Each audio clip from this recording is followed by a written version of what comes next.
Hello student, आज हम शुरू करने जा रहे हैं एक नया chapter biodiversity and it's conservation, जैव विविधता और उसके संरक्षण। एक्चुअली ये चैप्टर हमारे इकोलॉजी की यूनिट का एक चैप्टर है।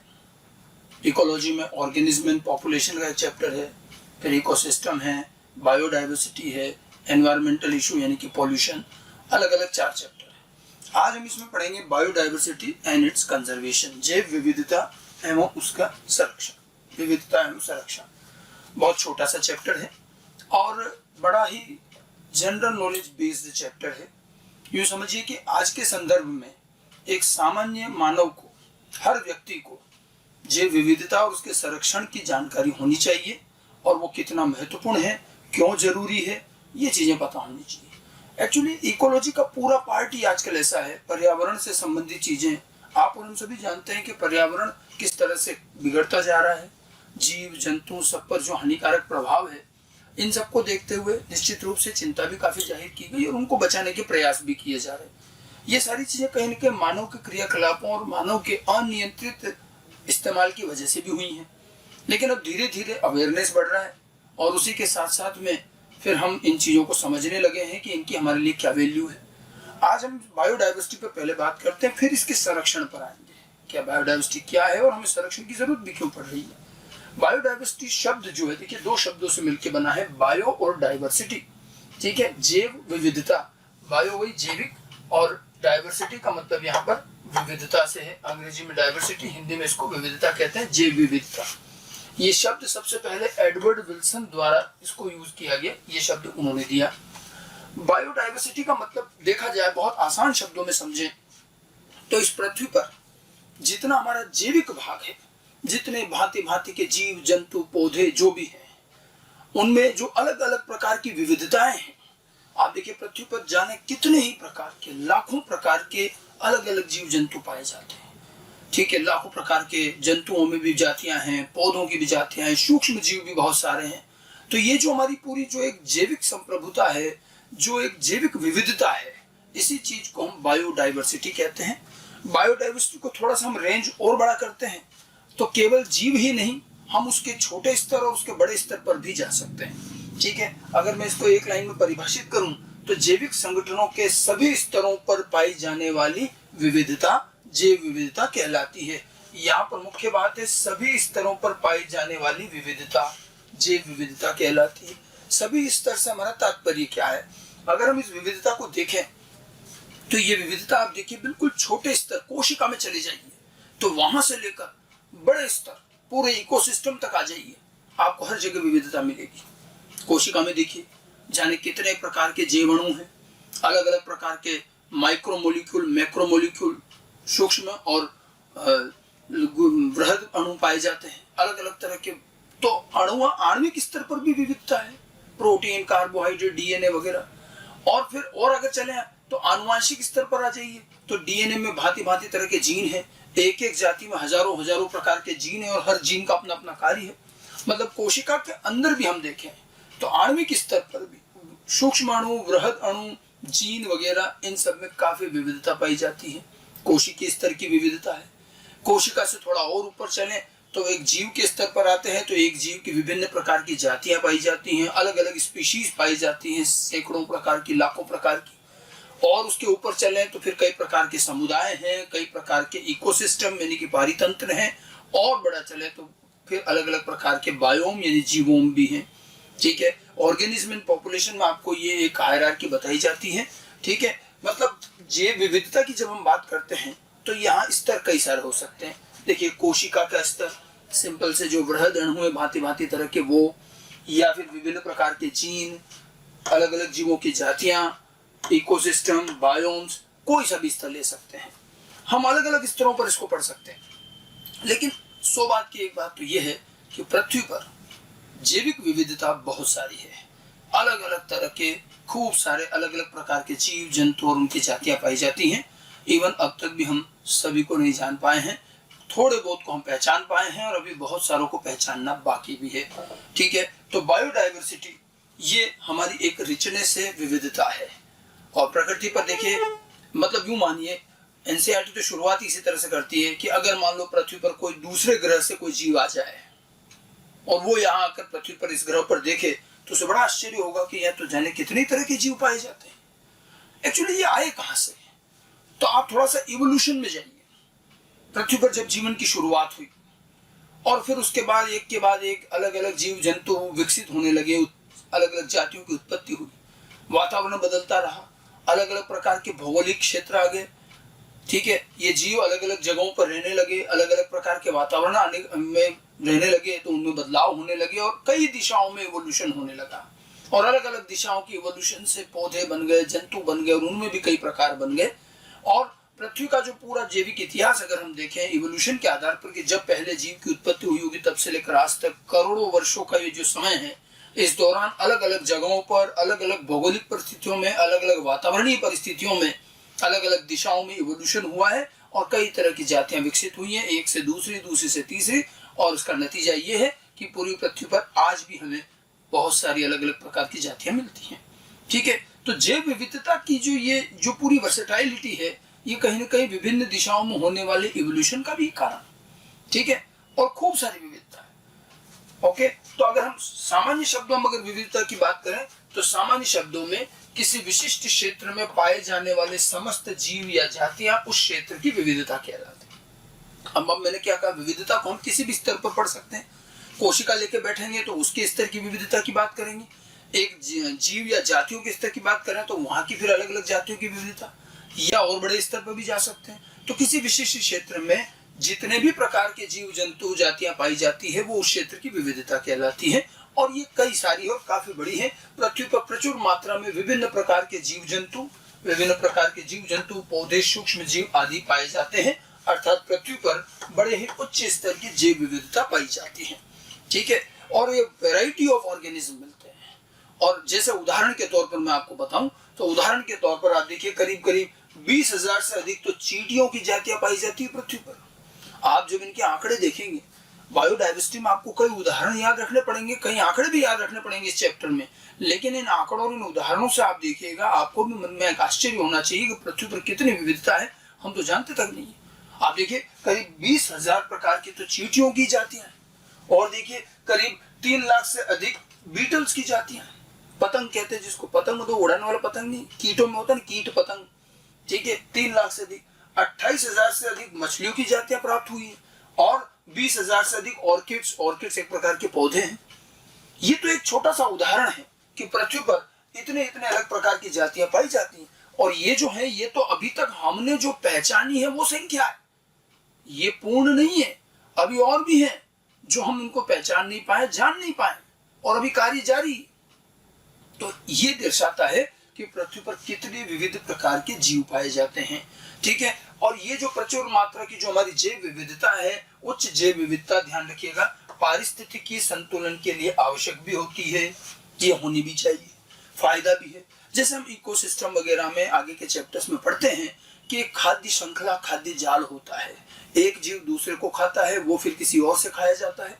आप देखिए अगर मान लीजिए एक रेखीय श्रृंखला बनाए कि इसने इसको खाया, इसने इसको खाया, तो वो इतना सफल और इतना बेहतर नहीं माना जाता जितना कि जाल हो।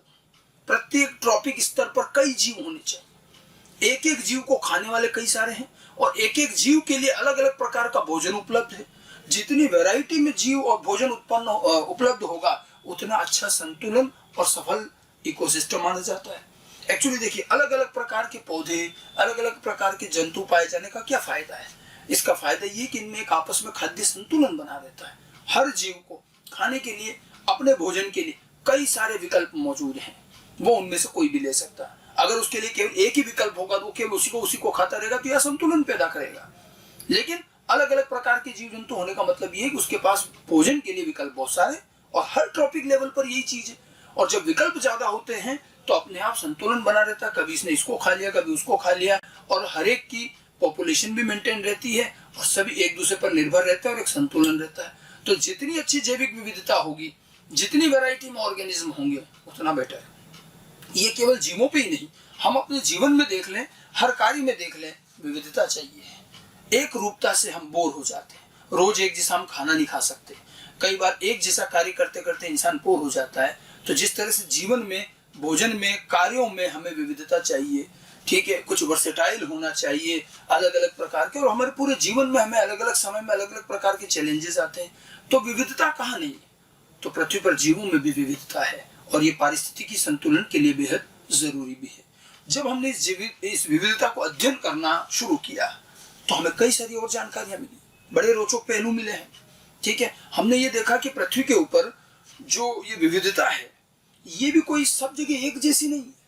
कुछ क्षेत्र पृथ्वी के ऐसे हैं जहां बहुत प्रचुर विविधता है, खूब प्रकार के जीव हैं, और कई क्षेत्र ऐसे हैं जहां बहुत ज्यादा विविधता नहीं है।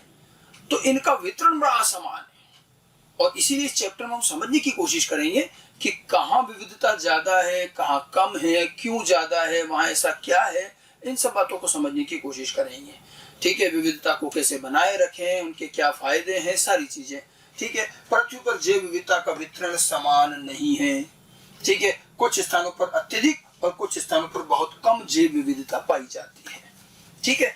तो जैव विविधता का ये चैप्टर, बायोडाइवर्सिटी का ये चैप्टर हम शुरू करेंगे। ये तो मैंने एक जनरल बात बताई कि व्हाट इज बायोडाइवर्सिटी, ठीक है। लेकिन अब देखिए, मानव के क्रियाकलापों की वजह से जिस तरह से हमने वातावरण को अपने हिसाब से बदल लिया, हमारा आज पारिस्थितिकी चीजें असंतुलित होती जा रही हैं, तो पृथ्वी पर ये जो अलग अलग प्रकार की जीव जातियां हैं, इनमें से कई बड़ी संवेदनशील भी हैं, और हमारे कार्यकलापों की वजह से वो नष्ट होती जा रही हैं, विलुप्त होती जा रही है। देखिए, एक जाति की उत्पत्ति होना एक प्राकृतिक कार्य है, ये इवोल्यूशन का कार्य है, और म्यूटेशन और परिवर्तन होते हैं और नई नई जातियां बनती हैं। नई जातियों का निर्माण के कई तरीके हैं, वो आप इवोल्यूशन में समझते हैं, और नई जातियों का निर्माण होना, नई स्पीशीज का निर्माण होना, ये एक नेचुरल कार्य है। और एक चीज और ध्यान रखिएगा कि कोई भी एक जीव, एक जाति जो पृथ्वी पर बनी, उत्पन्न हुई, वो कभी न कभी विलुप्त भी होगी, वो कोई चिरस्थायी नहीं होती। आज मानव है तो हमारा भी कहीं ना कहीं हो सकता है हम भी विलुप्त हों, ठीक है। तो हर जाति विलुप्त होती, क्योंकि क्या होता है, देखो, वातावरण बदलता रहता है, परिस्थितियां बदलती रहती हैं, और उन बदले हुए वातावरण और बदली हुई परिस्थितियों में जो जाति अपने आप को एडजस्ट करती जाती है वो बनी रहती है, लेकिन एक सीमा के बाद वो उस बदले हुए वातावरण से एडजस्ट नहीं कर पाती और धीरे धीरे फिर वो विलुप्त हो जाती है। तो विलुप्तता भी एक नेचुरल कार्य है, तो नई जातियां बनना भी नेचुरल कार्य है। तो अगर ये नेचुरल तरीके से हो रहा है तब तक दिक्कत नहीं, इतना आसानी से कोई विलुप्त नहीं होती। हर जाति अपने आप को बनाए रखने के लिए खूब अपने अंदर बदलाव लाती है ताकि वो जिंदा रहे, ठीक है। लेकिन अगर हम वातावरण को कुछ जरूरत से ज्यादा ही खराब करेंगे तो कई ऐसी जातियां रहेंगी जिनके रहने लायक सिचुएशन नहीं बचेगी और वो जल्दी समाप्त होने लगेगी। मानव ने अपने क्रियाकलापों की वजह से कई सारी जातियां विलुप्त करा भी दी हैं और कई विलुप्त होने के कगार पर हैं, और जैव विविधता पर एक खतरा मंडराया हुआ है।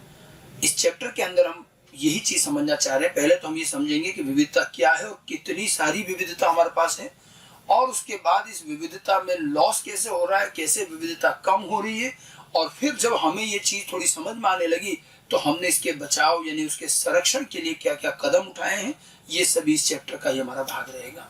समझ में आई बात? तो सबसे पहले तो हम विविधता को ही समझें, और जब हम विविधता का अध्ययन शुरू करते हैं तो हम निम्न स्तर से शुरू करते हैं, छोटे स्तर से। मैंने कहा ना, कोशिका के अंदर चले जाओ, ठीक है। जैविक अणु बहुत सारे हैं वो अपन जान गए, लेकिन हमारा कार्य जो जीवों का शुरू होता है वो जीन से शुरू होता है। तो जीन के स्तर की विविधता देखें, फिर एक जीव के स्तर की विविधता देखें, और फिर एक और बड़े समूह, समुदाय, पारितंत्र के स्तर की विविधता। तो जब हम जैविक विविधताओं, जैव विविधताओं का अध्ययन करते हैं तो बायोडाइवर्सिटी का अध्ययन 3 स्तरों पर किया जाता है। पहला है आनुवांशिक विविधता, जेनेटिक डाइवर्सिटी, ये बिल्कुल जीन लेवल पर जाकर बात कर रहे हैं, बिल्कुल न्यूनतम लेवल पर। फिर उसके बाद आती प्रजाति या जाति विविधता, स्पीशीज डाइवर्सिटी, और तीसरी आती समुदायों, पारितंत्र विविधता यानी कि कम्युनिटी एंड इकोसिस्टम डाइवर्सिटी। तो ये बढ़ते हुए क्रम में है, ठीक है। तो सबसे पहले तो जेनेटिक डाइवर्सिटी, उसके बाद स्पीशीज डाइवर्सिटी और कम्युनिटी और इकोसिस्टम डाइवर्सिटी। तीनों की परिभाषा और तीनों में अंतर समझने की कोशिश करेंगे। तो जैव विविधता क्या है, उसी के अगले चरण में हमने देखा कि अलग अलग प्रकार की विविधताएं हो सकती हैं। सबसे पहले बात करते हैं आनुवांशिक या जेनेटिक डाइवर्सिटी की, ठीक है। क्या कहना चाह रहे हैं कि प्रत्येक जीव, प्रत्येक जाति अपने वितरण क्षेत्र में उच्च स्तर की आनुवांशिक विविधता प्रदर्शित करती है। देखिए, हर जीव में, हर जाति में सैकड़ों, हजारों प्रकार के जीन पाए जाते हैं, आनुवांशिक विभिन्नता तो कूट कूट के भरी है हमारे अंदर, ठीक है। और एक एक जीव में या एक एक स्पीशीज के अंदर सैकड़ों और हजारों की संख्या में जीन होते हैं, तो आनुवांशिक विभिन्नता तो प्रचुर है, ठीक है। एक जाति वितरण क्षेत्र का मतलब है कि एक निर्धारित क्षेत्र में मिलने वाली एक जाति के जीवों के अंदर जितने भी आनुवांशिक प्रकार के जीन हैं वो उनकी जेनेटिक डाइवर्सिटी होती है, ठीक है। तो इसके अंदर देखिए, अर्थात जातियों में जीन के स्तर पर पाई जाने वाली विविधता, तो जीन के विभिन्न प्रकार के अलील, अब हम जेनेटिक्स में पढ़ते हैं, एक जीन के भी विभिन्न रूप होते हैं। लंबेपन का जीन है, बाद में म्यूटेशन हुआ बोनेपन का भी आ गया। लाल पुष्प का जीन है, म्यूटेशन हुआ पीले पुष्प का बन गया, फिर म्यूटेशन हुआ सफेद पुष्प का बन गया। तो जैसे जैसे म्यूटेशन क्या है, ये इवोल्यूशन का ही तो तरीका है, क्रम है। और म्यूटेशन और विभिन्न प्रकार के परिवर्तनों से जीन के नए नए रूप बनते हैं और नए नए रूपों को हम अलील कहते हैं। तो एक जीन के ये विभिन्न रूप, ये उसकी विविधता ही तो हुई, ठीक है। इसका फायदा क्या हुआ कि एक ही जाति के जीवों में भी आपको लक्षणों में बहुत सारी विविधता मिलेगी। कोई लंबा दिख रहा है, कोई बोना, कोई लाल, पीला, सफेद, अलग अलग लक्षण एक जैसे नहीं दिखते हैं, अंतर होता। तो जीन के स्तर की ये विविधता, जीन के विभिन्न रूप, अलील और भी हैं अलग अलग प्रकार के जीन। अब जीन भी कई प्रकार के हैं हमारे पास, मानव के पास 40-50 हजार जीन हो सकते हैं अलग अलग में। तो अलग अलग तरह के कार्यों के लिए विभिन्न प्रकार के जीन मिलते हैं, फिर उन जीन के विभिन्न प्रकार के अलील मिलते हैं, और बल्कि गुणसूत्रों के स्तर पर विविधताएं हो सकती है। गुणसूत्रों में भी कई प्रकार की विविधता पाई जा सकती है। कहने का तात्पर्य, आनुवांशिक स्तर पर पाई जाने वाली ये विविधताएं, ये जेनेटिक डाइवर्सिटी होती है।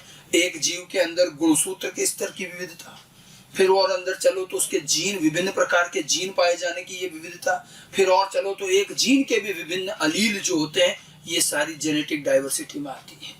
और जेनेटिक डाइवर्सिटी का फायदा भी है, हमें एनसीईआरटी में इसके कुछ एग्जाम्पल दिए हुए। तो पहले जेनेटिक डाइवर्सिटी समझ में आई, एक जीव या एक जाति के अंदर उसके आनुवांशिक स्तर पर गुणसूत्र, विभिन्न प्रकार के गुणसूत्र, विभिन्न प्रकार के जीन, विभिन्न प्रकार के अलील का पाया जाना, उसकी जेनेटिक डाइवर्सिटी, आनुवंशिक विविधता कहलाती है। जैसे उदाहरण के लिए, मैं सिर्फ एनसीईआरटी वाले एग्जांपल बता रहा हूँ।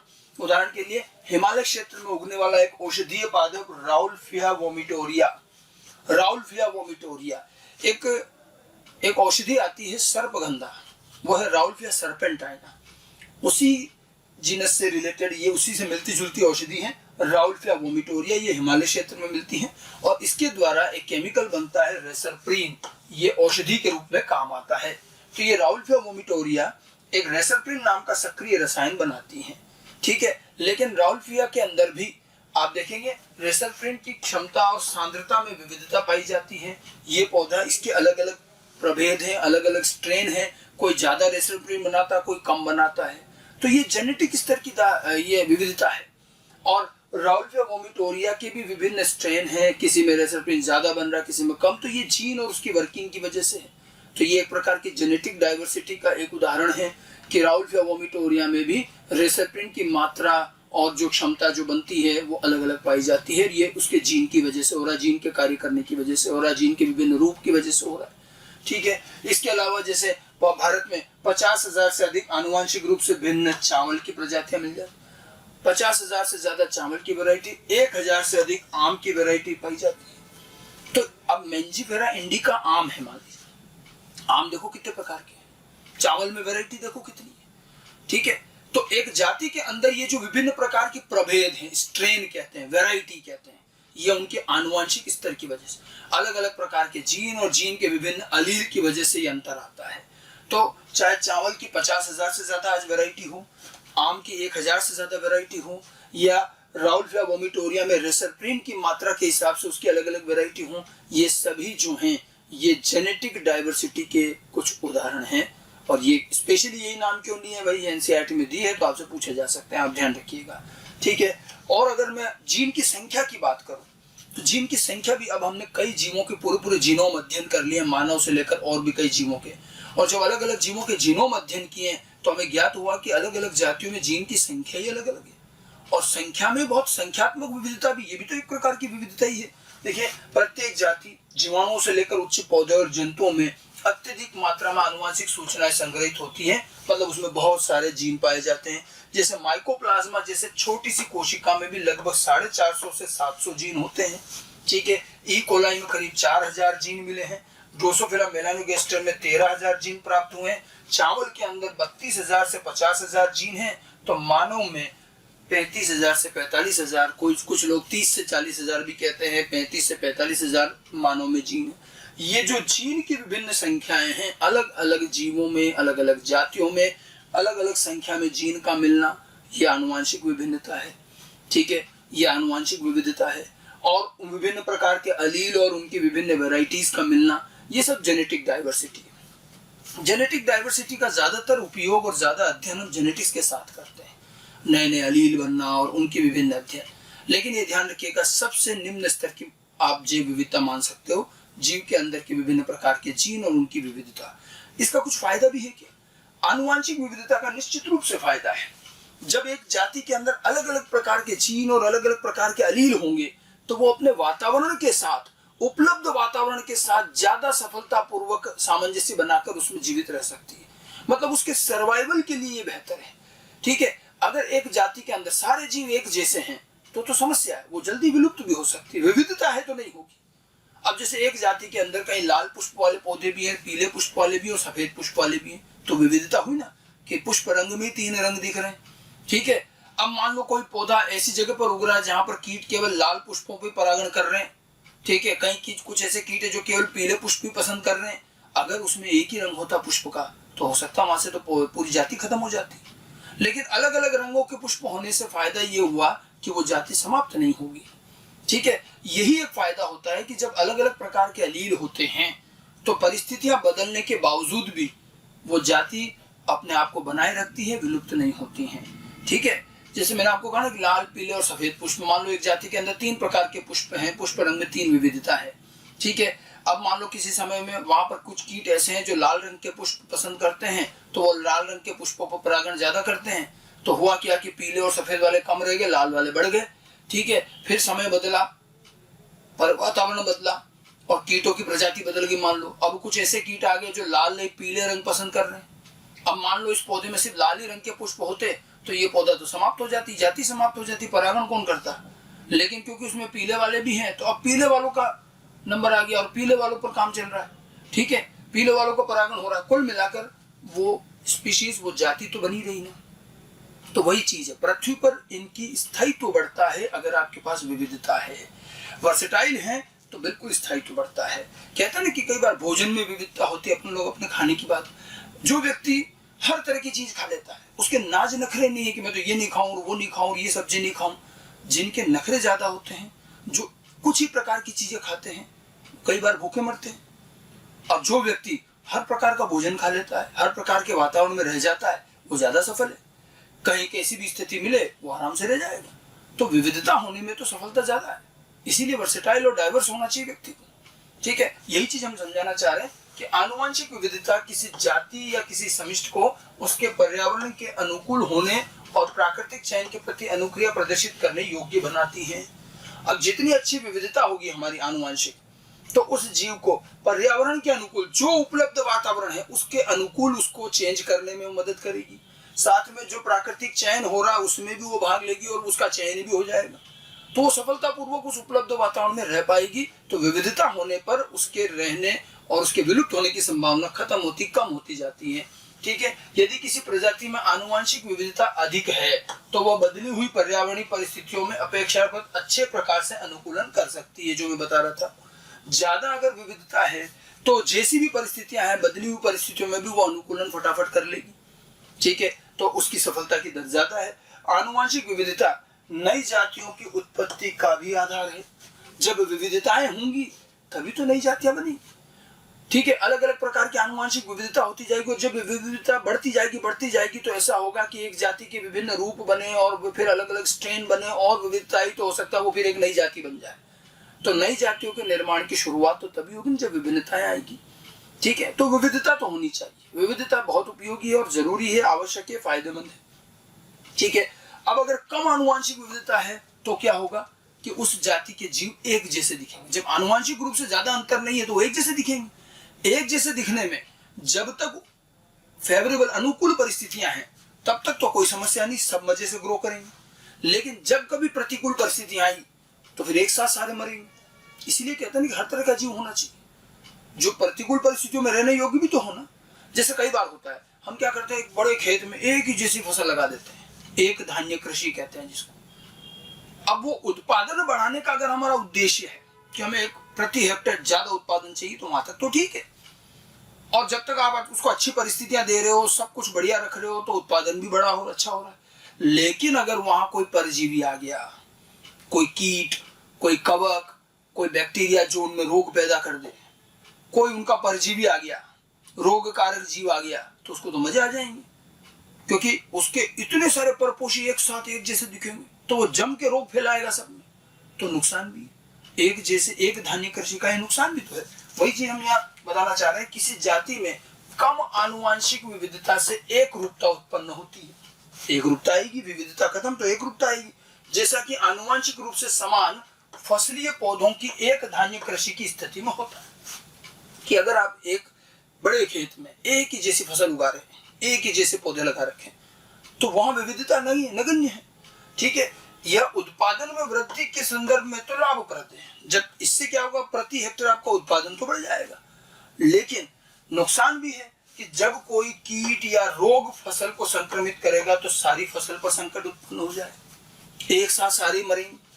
इसीलिए तो प्रकृति कभी नहीं चाहती कि सब एक जैसे रहे, अलग अलग तरह विविधता हो, ताकि कोई मान लीजिए कोई रोग आया, कोई संकट आया, तो कुछ जीव मर भी जाएंगे, तो कुछ बचेंगे तो सही। प्रकृति यही चाहती है कि कोई जाति एकदम से समाप्त न हो जाए। अगर कोई बहुत विकट समस्या आ गई, तो भी कुछ जीव तो प्रतिरोधी मिल ही जाएंगे, उससे वो जाति बनी रहेगी और आगे चलेगी।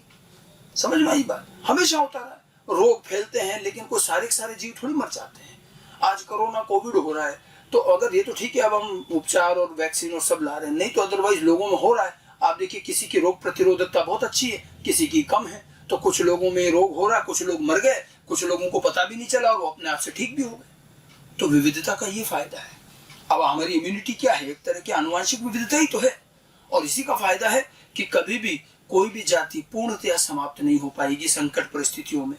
तो ये एक जेनेटिक डाइवर्सिटी की मैंने आपको बात करी कि एक जीव के आनुवांशिक स्तर पर विभिन्न प्रकार के जीन, उनके विभिन्न प्रकार के अलील की जो विविधता है, उसको हम जेनेटिक डाइवर्सिटी कहते हैं, और ये बहुत उपयोगी है। उससे हमें एक जाति के अंदर कई रूप मिलेंगे। अब हम थोड़ा सा जीव के अंदर से बाहर निकलते हैं और जीव के स्तर पर आते हैं, तो फिर एक जीव की हमें कई जातियां, स्पीशीज मिलती हैं। तो हमारी जो अगली है वो है जाति विविधता, यानी कि स्पीशीज डाइवर्सिटी। एक जाति के अंदर की बात हो गई जेनेटिक डाइवर्सिटी। अब हम बात करें स्पीशीज डाइवर्सिटी की। स्पीशीज डाइवर्सिटी जो होती है, किसी विशिष्ट क्षेत्र में पाई जाने वाली विभिन्न प्रकार की जातियां, उस क्षेत्र की जाति विविधता कहलाती है। मतलब एक निर्धारित क्षेत्र में कितने अलग अलग प्रकार की जातियां पाई, कितनी तरह की स्पीशीज पाई जाती हैं, पौधों की, जंतुओं की, सबकी, वो उस क्षेत्र की स्पीशीज डाइवर्सिटी कहलाती है। और बड़ी सीधी सी बात है, एक क्षेत्र में जितने भांति भांति प्रकार के जीव जंतु मिलेंगे, पौधे मिलेंगे, वहां ज्यादा अच्छी विविधता है और वो क्षेत्र ज्यादा संतुलित और ज्यादा सफल रहेगा। मैंने आपको शुरू में बताया, जितनी ज्यादा विविधता है, संतुलन अच्छा रहता है, सभी जीव एक दूसरे को संतुलित रखते हुए चलते हैं। ठीक है, तो अच्छी विविधता होनी चाहिए। ठीक है, जैसे एक उदाहरण दिया है एनसीईआरटी ने हमें कि हमारे भारत में एक पूर्वी घाट है, पश्चिमी घाट है। पूरा जो समुद्र के किनारे का जो लगा हुआ हिस्सा है, तो पूर्वी घाट है पूर्वी की तरफ, और एक पश्चिम घाट है। और ये देखा गया है कि पश्चिमी घाट पर विविधता ज्यादा है, पूर्वी घाट पर कम है। ये तो जो है वो हमने अध्ययन के बाद पता चला है। जैसे उदाहरण के लिए पश्चिम घाट की उभयचर जातियों की विविधता पूर्वी घाट से अधिक है। उभयचर जो एम्फीबियंस होते हैं, देखा गया कि पूर्वी घाट पर एम्फीबियंस की जातियां बहुत कम हैं, उसकी तुलना में पश्चिमी घाट पर अलग अलग प्रकार के एम्फीबियंस पाए जाते हैं। तो ये विविधता, ये जाति विविधता है कि एक निर्धारित क्षेत्र में किसी एक प्रकार के जीव की कितनी जातियां हैं। ठीक है, ये जाति विविधता होती है, जो कहीं ज्यादा हो सकती है, कहीं कम भी हो सकती है। ठीक है, वैसे जाति विविधता को दो अलग अलग पैमानों से समझा जाता है। जाति विविधता जो है, एक तो जातीय प्रचुरता, स्पीशीज रिचनेस, और दूसरा है जातीय समरूपता, स्पीशीज इवननेस या इक्विटेबिलिटी से निर्धारित होती है। ठीक है, अब ये जाति समरूपता और जाति प्रचुरता होता क्या है? देखो, जाति विविधता समझने के लिए आपको ये दोनों शब्द समझने पड़ेंगे। प्रचुरता का क्या मतलब? प्रचुरता का मतलब है कि कितने प्रकार की जातियां हैं, संख्या। ठीक है, तो वो प्रचुरता से, देखिए, किसी इकाई क्षेत्र में पाई जाने वाली जातियों की संख्या जातीय प्रचुरता स्पीशीज रिचनेस कहलाती है कि भाई 10 प्रकार की स्पीशीज है, 100 प्रकार की स्पीशीज है, 1000 प्रकार की स्पीशीज। तो एक इकाई क्षेत्र में कितनी अलग अलग प्रकार की जातियां हैं, जातियों की संख्या उसकी प्रचुरता को बताती है, जो कि क्षेत्र का क्षेत्रफल बढ़ने के साथ बढ़ती भी। अब अगर छोटा एरिया है तो वहां कम जातियां दिखेगी, और बड़ा कर लो, बड़ा जंगल ले लो, फॉरेस्ट ले लो, तो जैसे जैसे आप क्षेत्र बढ़ाते जाओगे उसके अंदर जातियों की संख्या बढ़ती जाएगी, अलग अलग प्रकार के जीव जंतु जातियां आती रहेंगी। तो ये तो स्पीशीज रिचनेस है, जो हम जैसे जैसे एरिया बढ़ाएंगे तो अलग अलग कई प्रकार की जातियां। आप एक छोटे से एरिया को अध्ययन करो, फिर थोड़ा बड़ा ले लो, फिर और बड़ा जंगल ले लो, और बड़ा ले लो, तो उसके हिसाब से उसमें जातियों की संख्या बढ़ती जाएगी। तो ये तो संख्या से कि 10 प्रकार की जातियां हैं, 10 स्पीशीज है, 20 है, 50 है, 100 है, ज्यादा है। तो एक तो संख्या तो प्रचुरता बताती है, और दूसरी एक चीज क्या है, समरूपता। किसी इकाई क्षेत्र में पाई जाने वाली जातियों के जीवों की तुलनात्मक संख्या उसकी समरूपता कहलाती है। देखो, एक तो क्या बात हो गई कि भाई मान लो किसी एक क्षेत्र में 10 अलग अलग प्रकार के जीवों की जातियां हैं, 10 तरह की स्पीशीज है, तो ये तो हो गई क्या है, प्रचुरता। मान लो 2 क्षेत्र ले लेते हैं, एक क्षेत्र में 5 प्रकार की जातियां हैं, एक में 10 प्रकार की, तो जिसमें 10 प्रकार की जातियां हैं वो ज्यादा विविधता वाला हुआ, 5 वाला कम हुआ। ठीक है, अब उसके बाद में ये तो बात होगी प्रचुरता की। अब हम फिर ये देखें कि जो 10 प्रकार की जातियां हैं उनमें हर स्पीशीज के जीव कितने हैं। ठीक है, हर जाति के जीवों की संख्या, तुलनात्मक संख्या, वो उसकी क्या है, समरूपता है। ठीक है भाई, कई बार क्या होता है कि किसी एक जगह पर हो सकता है कि जातियों की संख्या कम हो, लेकिन हर जाति के जीव बराबर से मात्रा में है, और एक जैसी ऐसी जगह जहां पर जातियों की संख्या तो ज्यादा है, लेकिन वहां जीवों को एक जाति का पता चला एक ही जीव है, कोई 2 जीव हैं, तो जहां तुलनात्मक संख्या बहुत कम है तो वो अच्छा नहीं माना जाता। मतलब जाति विविधता में जातियों के प्रकार, जातियों की संख्या भी ज्यादा हो, और प्रत्येक जाति के जीव भी ज्यादा होने चाहिए। मतलब जातीय प्रचुरता भी हो और समरूपता मतलब हर प्रकार की जाति के जीवों की संख्या भी ज्यादा होनी चाहिए। जब ये दोनों चीजें अच्छी होती है तब एक अच्छी जाति विविधता बनती है। समझ में आई बात। जितने भिन्न प्रकार के जीव होंगे, अलग अलग समूह के जीव होने चाहिए, उनकी संख्या भी सबकी तुलनात्मक रूप से बराबर सी होनी चाहिए, अच्छी होनी चाहिए, तो फिर विविधता अच्छी बनती है। इसको हम उदाहरण से आपको समझाते। देखिए, समरूपता और प्रचुरता दोनों चीज समझ में आनी चाहिए। उच्च जाति विविधता के लिए उच्च जाति प्रचुरता और अच्छी जाति समरूपता दोनों होनी चाहिए, तब जाकर एक अच्छी स्पीशीज डाइवर्सिटी बनेगी। जैसे उदाहरण के लिए हमारे पास ये 3 सैंपल एरिया है। ठीक है, आपको फोटो में दिख रहे होंगे कुछ अलग अलग तरह के डायग्राम। अब देखिए, इस सैंपल एरिया को अगर हम ध्यान से देखें, ठीक है, तो अगर थोड़ा और अगर चाहो तो बड़ा कर लो, ये लो, वैसे तो आपको दिख जाएगा इसमें। अब इसके अंदर देखिए पक्षियों की जातियां दिखा रखी। अब यहां पर देखिए, इस पहले क्षेत्र में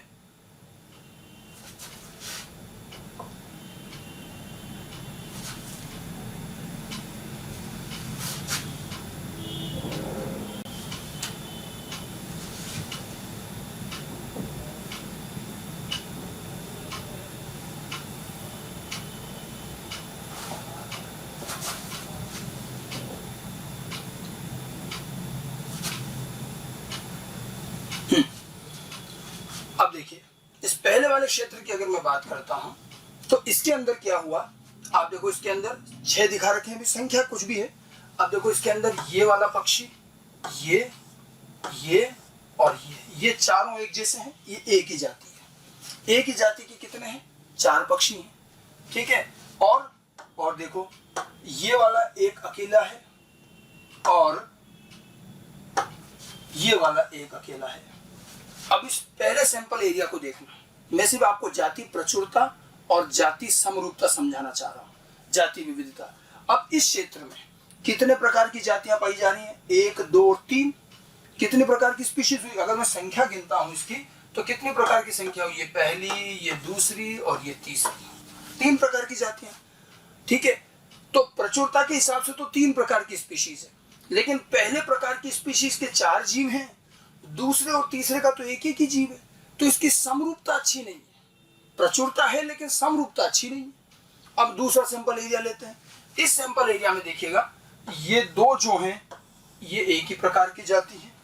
ठीक है, फिर और देखिए, फिर ये दोनों हैं, ये एक जैसे स्पीशीज के हैं, और ये दोनों फिर एक जैसे हैं।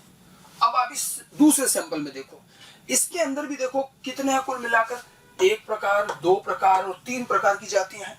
तो देखिए प्रचुरता के मामले में तो सैंपल एरिया 1 और सैंपल एरिया 2 दोनों एक जैसे ही तो हैं। 3 प्रकार की जाति इसमें भी है, 3 प्रकार की जाति इसमें भी है। फिर आपसे पूछा जाएगा कि भी ज्यादा अच्छी विविधता किसमें है, तो हम आंसर देंगे कि भाई सेकंड में है। क्यों? क्योंकि इसमें समरूपता भी बढ़िया है, इसमें हर जाति के दो जीव में बराबर बराबर है, तो ये ज्यादा संतुलित है। इसीलिए प्रचुरता के साथ समरूपता भी चाहिए कि तुलनात्मक संख्या भी ऐसी हो कि भी बराबर संतुलन तो होना। अब यहाँ क्या हो रहा है, एक जाति के जीव तो बहुत सारे हैं, बाकी 2 जातियों के जीव बहुत कम है, तो ये एक तरह का असंतुलन है, यहाँ समरूपता नहीं है। तो प्रचुरता और समरूपता दोनों होनी चाहिए, तो इसकी विविधता पहले वाले से ज्यादा अच्छी होगी। समझ में आई बात? अब एक देखिए तीसरा क्षेत्र, अब इस तीसरे क्षेत्र में देखें तो यहाँ पर देखिए 2 ये हाथी दिखा रखे हैं, एलिफेंट, ठीक है, और देखते हैं इसमें और अलग अलग प्रकार की जातियां, इसमें 2 ये कीट दिखा रखे हैं, ठीक है, और 2 जो है पक्षी दिखा रखे हैं। अब आप देखिए कि ज्यादा अच्छी विविधता तीनों में किसकी हुई। देखिए इन दोनों की बात करी थी, इन दोनों में एक चीज समान है कि जितनी जातियां सब पक्षियों की, मतलब एक ही वर्गीकी के समूह हो गए, पक्षी हैं सारे। अब उन ठीक है सब पक्षी हैं, उन पक्षियों के हिसाब से देखें तो भाई इसकी विविधता अच्छी, क्योंकि इसमें समरूपता भी अच्छी।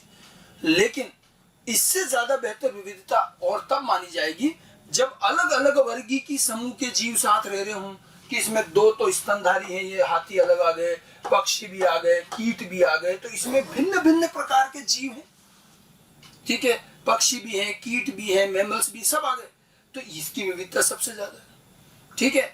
तो समरूपता और प्रचुरता, अब देखो इसकी प्रचुरता बड़ी अच्छी है और इसकी समरूपता भी बहुत अच्छी है, तो सबसे बढ़िया डायवर्सिटी किसकी मानी जाएगी, इस तीसरे सैंपल की मानी जाएगी, ठीक है। जबकि सेकंड वाले की इसकी तुलना में थोड़ी कम, और ये पहला वाला सबसे कम विविधता वाला क्षेत्र माना जाएगा।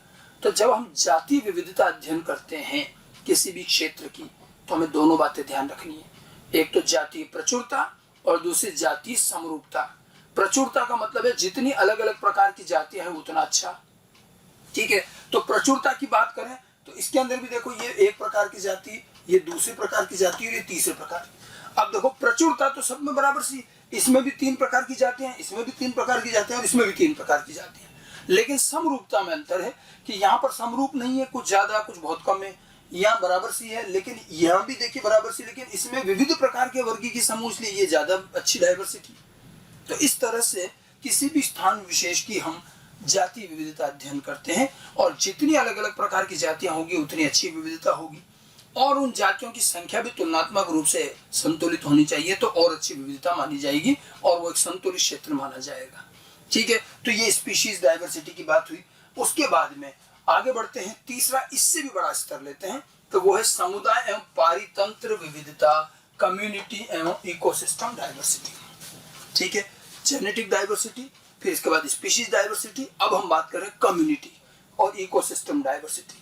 किसी वृहद क्षेत्र में उपस्थित विभिन्न प्रकार के समुदाय एवं पारितंत्र, एक बहुत बड़े एरिया में कि अलग अलग प्रकार के समुदायों का पाया जाना, अलग अलग प्रकार के पारितंत्रों का पाया जाना, वो समुदाय और पारितंत्र विविधता कहलाएगा। जितने अलग अलग प्रकार के इकोसिस्टम है वो क्षेत्र उतना बढ़िया है, ठीक है। तो जितने भिन्न भिन्न प्रकार के समुदाय और पारितंत्र पाए जाएंगे, ये उस पारितंत्र विविधता का निर्माण करेंगे। जैसे उदाहरण के लिए भारत की बात करें और एक किसी दूसरे छोटे देश, यूरोपीय देश की बात कर ले, किसी भी देश की बात कर ले, तो भारत की समुदाय और पारितंत्र विविधता बहुत अच्छी है। भारतीय क्षेत्र में अलग अलग भिन्न भिन्न प्रकार की कम्युनिटी, भिन्न भिन्न प्रकार के इकोसिस्टम पाए जाते हैं। अब भारत में आप देखो रेगिस्तान भी मिलते हैं, थार का रेगिस्तान भी है, वर्षावन भी पाए जाते हैं, दक्षिण में चले जाइए आप, मध्य प्रदेश के आगे से जाए, ठीक है। मैंग्रोव वनस्पति भी पाई जाती है समुद्र के किनारे, प्रवाल भित्ति भी पाई जाती है समुद्र में, आर्द्र भूमि भी है, वेटलैंड्स भी हैं, ज्वार नदमों की ईस्चुरी, मतलब जहाँ पर ये समुद्र का वो जो मीठा जल जो मिलता है वो वाली जगह, ठीक है। एल्पाइन क्षेत्र भी है, हिमालयन क्षेत्र पे चले जाइए, तो हर तरह का आप देखिए जितने प्रकार के पारितंत्र होते हैं, रेगिस्तान भी हैं तो बर्फीले पहाड़ भी हैं, वर्षावन भी हैं, समुद्र भी है, हर प्रकार की। तो इतने भांति भांति प्रकार की समुदाय और पारितंत्र अगर भारत में है, और उसकी तुलना अगर हम किसी अन्य छोटे देश या किसी देश एनसीईआरटी के अनुसार, जैसे नॉर्वे का एक उन्होंने एग्जांपल लिया, अब नॉर्वे ले लो या और भी कोई भी ले लो, तो वो एक छोटा सा देश है, उसमें इतने प्रकार की विविधता नहीं हो सकती। तो भारत की कम्युनिटी डाइवर्सिटी, भारत की इकोसिस्टम डाइवर्सिटी कई छोटे देशों से बहुत अच्छी है। तो ये इकोसिस्टम लेवल की डाइवर्सिटी है, ठीक है, जो कई छोटे देशों से काफी अच्छी मानी जाएगी। वह भांति भांति के अलग अलग प्रकार के इकोसिस्टम पाए जाते हैं। तो ये सबसे बड़े स्तर की हम विविधता की बात कर सकते हैं। अच्छा, जब हम इकोसिस्टम, कम्युनिटी और इकोसिस्टम डाइवर्सिटी की बात करते हैं तो हम उसके 3 लेवल लेते हैं कि ये भी 3 स्तर की विविधता होती है। इसको अल्फा डाइवर्सिटी, बीटा डाइवर्सिटी और गामा डाइवर्सिटी कहते हैं। इनका भी थोड़ा थोड़ा सा अंतर समझ लीजिए। देखिए, एक बड़े क्षेत्र में जब हम कह रहे हैं कई प्रकार के समुदाय हैं, ठीक है, तो अब देखो विविधता में क्या क्या चीजें ली जा रही है। अल्फा का अंदर क्या हुआ कि अगर अल्फा डाइवर्सिटी की बात करें तो जहां कई प्रकार के समुदाय हैं, उसमें एक पर्टिकुलर समुदाय के अंदर जो विविधता है, एक समुदाय के अंदर जो विविधता मिलती है समुदाय की अपनी, वो अल्फा डाइवर्सिटी है, ठीक है। एक समुदाय के अंदर पाई जाने वाली जातीय विविधता, और ये जातीय प्रचुरता, जातीय समरूपता से निर्धारित होती है डाइवर्सिटी विद इन कम्युनिटी, समुदाय के अंदर। तो ये जो विविधता है, ये तो आपकी जो जातीय विविधता अभी जो पढ़ी है हमने पहले वाली, उसके बराबर सी है अल्फा डाइवर्सिटी, ठीक है, जिसमें एक कम्युनिटी के अंदर जो विविधता है उसकी बात की जाती है, ठीक है। फिर आती है बीटा डाइवर्सिटी। बीटा डाइवर्सिटी में जैसे मान लीजिए 2 कम्युनिटी है, तो इनकी तुलना कर रहे हैं कि इस कम्युनिटी में कितने प्रकार की जातियां, इस कम्युनिटी में कितने प्रकार की जातियां, इधर कितनी प्रचुरता है, इधर कितनी है। जब हम 2 आपस में कम्युनिटी की तुलना करते हैं और जब उसमें निकालते हैं कि कौन ज्यादा विविधता वाली है, तो फिर वो बीटा डाइवर्सिटी है। डाइवर्सिटी बिटवीन कम्युनिटी, मतलब 2 समुदायों के मध्य, ये तो समुदाय के अंदर की बात थी, ठीक है। 2 समुदायों के मध्य पाई जाने वाली विविधता, ये होती है बीटा। इसमें पर्यावरणीय परिस्थितियों के बदलाव, जैसे समुद्र तल से ऊंचाई, ढाल, आर्द्रता अनुपात आदि का समुदायों पर प्रभाव सम्मिलित है।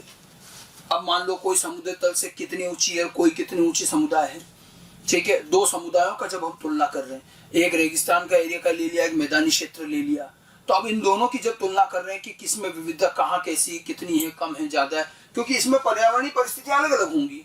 कोई समुद्र तल से कितनी दूर पर है, कोई कहाँ है, कोई कितनी ऊंचाई, कोई कितनी नीचे। तो इन सब से जो समुदायों की विविधताओं में अंतर आता है, वो सब बीटा डाइवर्सिटी में आएगा। 2 कम्युनिटी, 2 समुदायों के बीच की डाइवर्सिटी को हम बीटा डाइवर्सिटी कहेंगे। समुदाय के अंदर की डाइवर्सिटी अल्फा डाइवर्सिटी, ये तो बिल्कुल आपकी स्पीशीज डाइवर्सिटी के समान है। फिर उसके बाद आता है बीटा डाइवर्सिटी, और तीसरा आता है गामा। ये सबसे बड़ा स्तर है। इसके अंदर तो पूरा जो बड़ा एरिया, जो मैंने वृहद क्षेत्र, लैंडस्केप कहा था, ठीक है, उसको लिया। ये वृहद भौगोलिक क्षेत्र में पाई जाने वाली समस्त विविधता है। एक पूरे बड़े वृहद लैंडस्केप में जितने भिन्न भिन्न, जैसे पूरे भारत को ले लिया, तो उसमें तो तरह तरह की है, अलग अलग प्रकार की इकोसिस्टम है, सबको साथ में ले लिया, और ये होती सबसे उच्चतम स्तर की विविधता, जिसको हम गामा डाइवर्सिटी कहते हैं। इसमें अलग अलग प्रकार के आवासों, इसमें अलग अलग प्रकार के आवास होंगे, हिमालय क्षेत्र, समुद्री क्षेत्र, रेगिस्तान, अलग अलग प्रकार के आवासों के समुदायों की विविधता सम्मिलित होगी। तो जब हम एक बहुत बड़े भौगोलिक क्षेत्र की बात करेंगे, उसमें अलग अलग प्रकार के आवास और वहां के कई समुदाय, और जब उनकी हम विविधता की तुलना करेंगे तो वो फिर गामा डाइवर्सिटी होती है। तो अल्फा, बीटा, गामा, ये सब कम्युनिटी डाइवर्सिटी के अंदर आएगी। कम्युनिटी डाइवर्सिटी का स्तर का सबसे ऊंचा स्तर मान सकते हो आप। जब कम्युनिटी डाइवर्सिटी में भी, इकोसिस्टम डाइवर्सिटी में भी, जब हम एक कम्युनिटी के अंदर की बात करें तो अल्फा डाइवर्सिटी, 2 के बीच की तुलना करें बीटा डाइवर्सिटी, और वृहद भौगोलिक क्षेत्र में उपस्थित सारी कम्युनिटीज की विविधता की तुलना करते हैं तो फिर वो गामा डाइवर्सिटी होती है। इस तरह से डाइवर्सिटी के ये विभिन्न प्रकार के स्तर हो गए। समझ में आई बात? तो हमने अभी तक जो पढ़ा, जैव विविधता जो है, बायोडाइवर्सिटी क्या चीज है, कितने प्रकार, कितने स्तर की हो सकती है, तो जेनेटिक डाइवर्सिटी, स्पीशीज डाइवर्सिटी और इकोसिस्टम डाइवर्सिटी। और जो जो भी उदाहरण मैंने आपको इसमें बताया वो एनसीईआरटी के ही उदाहरण हैं। आप एनसीईआरटी से भी साथ साथ पढ़ सकते हैं, तो आप देखेंगे यही चीजें आपको मिलेंगी। अब हम आगे बढ़ते हैं, अगले पार्ट पर आते हैं। चलिए, तो डाइवर्सिटी क्या हुई ये समझ में आया। अब हम देखेंगे जरा पृथ्वी पर, भारत में और पृथ्वी पर आखिर डाइवर्सिटी है कितनी। थोड़ा जानने की कोशिश तो करें कि कितनी प्रकार की जातियां हैं, कितने प्रकार के जीव जंतु, परिमाण, मैग्नीट्यूड क्या है उसका। खैर, इसमें कुछ आंकड़े और कुछ रोचक तथ्य हैं, एटलीस्ट जो एनसीईआरटी ने दिए हैं वो तो याद रखने पड़ेंगे। तो देखते हैं जरा कितनी तरह की डाइवर्सिटी और कितनी जातियां, इसके बारे में अब तक हमें क्या क्या पता चला है। ठीक है, magnitude of biodiversity in world and India, यानी कि विश्व में तथा भारत में जैव विविधता का परिमाण कि कितनी विविधता है, जरा हम इसका पता लगाने की कोशिश करें। तो यहाँ कुछ आंकड़े भी रहेंगे, कुछ उदाहरण भी हैं, मैंने वही लिए जो एनसीईआरटी में, तो अपने को वो याद रखना, पूछे जाते हैं डायरेक्ट। एक प्रश्न का उत्तर यहाँ पर पूछा जा रहा है सीधा सीधा कि आखिर पृथ्वी पर एवं भारत में कितनी जातियां हैं। एक सवाल है, उसी के जवाब पर है ये पूरा, क्या कितनी जातियां हैं। पूछना बड़ा आसान है, बट इसका उत्तर देना आसान नहीं है। आज भी हम इस प्रश्न का उत्तर नहीं दे सकते कि पूरी पृथ्वी पर कितनी प्रकार की स्पीशीज पाई जाती होंगी, बहुत मुश्किल है। भारत में कितनी है ये भी अभी तक नहीं बता पाए, क्योंकि अभी तक भी हम पृथ्वी की सारी जैव विविधता का अध्ययन नहीं कर पाए। इतनी प्रचुर और इतनी भारी मात्रा में जैव विविधता है कि अभी तक तो अध्ययन ही नहीं हो पाया हमसे, हम तो बहुत कम कर पाए। और अभी तक तो हम कह अनुमान ही लगा रहे हैं कि कितने प्रकार की जातियां होंगी। ठीक है, तो इस प्रश्न के जवाब को ढूंढने की कुछ कोशिश की गई, अनुमान लगाया, आकलन किया गया कि भाई कितने प्रकार की जातियां हो सकती हैं। ठीक है, यूएनओ का एक ऑर्गेनाइजेशन है ये IUCN, ये इस पर काफी काम कर रहा है। IUCN का पूरा नाम है international union for conservation of nature and natural resources. प्रकृति और प्राकृतिक जो रिसोर्सेज हैं उनका संरक्षण का जो ये पूरा एक अंतर्राष्ट्रीय संगठन है, इसको IUCN कहते हैं। आपकी बायोडाइवर्सिटी चैप्टर में इसका नाम कई बार आएगा। IUCN हमारी जैव विविधता को पहचानने और उसको बचाने के इसी में बनाया गया है और इसी के लिए प्रयासरत है। तो IUCN ने 2004 में एक आकलन दिया था कि 2004 के आकलन के अनुसार अब तक 1.5 मिलियन, 1.5 मिलियन से कुछ अधिक जंतु और पौधे की जातियां ज्ञात कर चुके हैं। अब तक जो हम शुरू से लेकर अब तक जो 2004 तक जो हमने अध्ययन किया, उन अध्ययनों के हिसाब से हम पृथ्वी पर उपस्थित 1.5 मिलियन के आसपास जातियों की पहचान कर चुके हैं। ठीक है, लेकिन ये भी समाप्त नहीं हुआ है, या ये इतना ही नहीं है। ठीक है, लेकिन हमें यह ज्ञात नहीं कि अभी और कितनी जातियों की खोज और व्याख्या शेष है। ठीक है, 2004 तक IUCN के अनुसार हम 1.5 मिलियन जातियां पता कर चुके थे, पौधों जंतुओं की सबकी मिला के। ठीक है, और जाने कितनी है अभी हमें पता नहीं। ठीक है, ये काम इतना आसान नहीं होता है कि जाति को पहचानना, उसका पूरा व्याख्या, उसकी विस्तृत अध्ययन करना मुश्किल काम है, समय लगता है, और 1.5 मिलियन के आसपास पता कर चुके हैं। ठीक है, अब इसमें कुछ हमें अलग अलग प्रकार के ट्रेंड मिले। ये देखा गया है कि पृथ्वी की ज्यादातर जैव विविधता भूमध्य रेखा के आसपास, यानी कि जो इक्वेटर है उसके आसपास का जो क्षेत्र है, जिसको हम कहते हैं उष्ण कटिबंधीय क्षेत्र, ट्रॉपिकल रीजन। थोड़ा सा इसमें ज्योग्राफी का नॉलेज होना चाहिए, इकोलॉजी में थोड़ा मैं आगे बताऊंगा अभी से। भूमध्य रेखा के आसपास का जो एरिया होता है वो उष्ण कटिबंधीय क्षेत्र है। और फिर जब हम और थोड़ा आगे चलते हैं तो जो ठंडा प्रदेश आने लगता है वो शीतोष्ण होता है। फिर और जाते हैं तो ध्रुवीय प्रदेश आ जाता है। ठीक है, वो मैं ग्लोब पे भी समझाऊंगा आपको। तो जो भूमध्य रेखा के आसपास का जो उष्ण कटिबंधीय ट्रॉपिकल रीजन है, वहां सबसे प्रचुर जातियां मिलती हैं, सबसे प्रचुर जैव विविधता है। और वहां क्योंकि इतनी ज्यादा जातियां हैं कि अभी हम वहां का बहुत ज्यादा पता नहीं कर पाए। उससे आगे जो ठंडा प्रदेश है, शीतोष्ण वाला टेम्परेट रीजन में तुलनात्मक रूप से स्पीशीज कम है, तो वहां की तो हम बहुत कुछ पता कर चुके हैं, कम है इसलिए आसानी से पता चल गई। तो यही चीज हम कहना चाह रहे हैं कि जातियों की खोज उष्ण कटिबंधीय ट्रॉपिकल देशों की अपेक्षा शीतोष्ण देशों में अधिक पूर्ण है। शीतोष्ण देशों में वैसे भी जातियां कम होती है, तो वहां की तो हम बहुत कुछ पता कर चुके हैं। ट्रॉपिकल में ज्यादा विविधता है, तो वहां की अभी काफी कुछ पता करना बाकी है। जैसे अब आंकलन देखिए कैसे लगा, कीटों की कुछ जातियों का अध्ययन किया गया, तो देखा गया कि कीटों की जातियां जितनी शीतोष्ण टेम्परेट क्षेत्र में मिलती हैं और जितनी ट्रॉपिकल एरिया में मिल रही हैं, तो कई गुना ज्यादा है ट्रॉपिकल एरिया में। तो कीट से अंदाजा लगाया गया कि कीटों के अंदर अगर हम शीतोष्ण से उष्ण कटिबंधीय क्षेत्रों में देखते हैं कि ये किस अनुपात में बढ़ी, अगर वही अनुपात हम अन्य जातियों पर लगाते हैं तो हमें एक अंदाजा मिलता है कि ट्रॉपिकल यानी कि उष्ण कटिबंधीय क्षेत्र में कितनी जातियां होंगी। एक तरीका है ये निकालने का, अंदाजा लगाने का, कि कीटों के समूह की उष्ण कटिबंधीय एवं शीतोष्ण जातियों की सांख्यिकीय तुलना करके उनके परिणामों के अनुपात को जंतु और पौधों के में अनुमानित कर पृथ्वी की कुल जातियों का आकलन किया गया। समझ में आए क्या किया अपन ने? कीट का अध्ययन किया, कीट की टेम्परेट रीजन में कितनी जातियां, शीतोष्ण में, और ट्रॉपिकल रीजन में कितनी जातियां, ये पता की। हालांकि पूरे कीट तो अभी भी अध्ययन नहीं हुए, लेकिन कीटों से तुलना करी कि जब शीतोष्ण से उष्ण कटिबंधीय में कीट की जातियां इतनी बढ़ गई, तो जिस अनुपात में कीट की जातियां बढ़ रही है, अगर यही अनुपात सारी जातियों में हो तो कितनी प्रकार की जातियां ट्रॉपिकल रीजन में मिलेगी, टेम्परेट में कितनी हुई और कुल कितनी हुई उसका एक अंदाजा लगा सकते हैं। तो एक मोटा मोटा अंदाजा लगाया गया और ज्यादा कुछ नहीं है।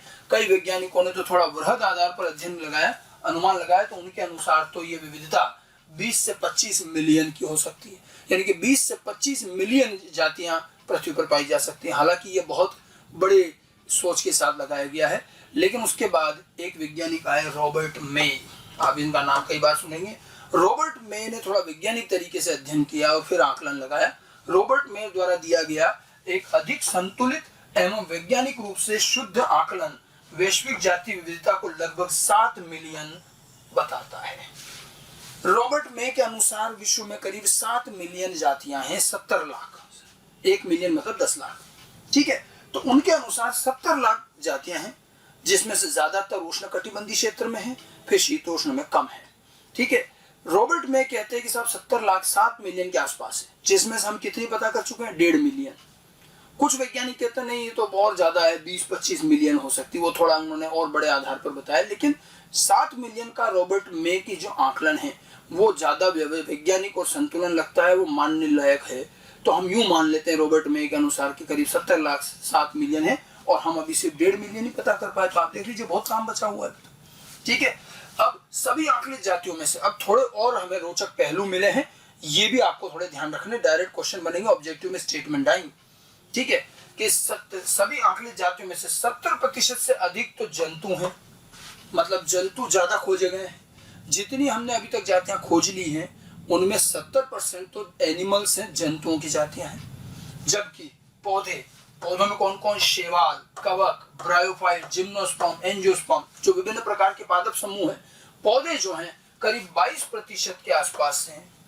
मतलब कुल ज्ञात जातियों में 70% तो हमने जंतुओं की जातियां ज्ञात की हैं, 22% के आसपास जो है वो पौधों की जातियां पता चली हैं। बाकी अन्य जो दूसरे जीव हैं उनकी बात हो सकती है। ये मोटा मोटा आकलन है, ठीक है। अब जंतुओं पे थोड़ा चलें कि अब देखिए कुल जो ज्ञात जातियां उनमें से जंतु सबसे ज्यादा अध्ययन हुए हैं, 70% के आसपास। और जब जंतुओं में अंदर देखा तो जंतुओं के अंदर सबसे ज्यादा जिस समूह की जातियां मिली है वो है कीट, इंसेक्ट सबसे ज्यादा है, ठीक है। जंतुओं में कीट जो है सबसे अधिक समृद्ध जातीय समूह है, और संपूर्ण जाति मतलब जंतुओं की जो संपूर्ण जातियां हैं उनमें से 70% से अधिक जो हैं वो कीट हैं।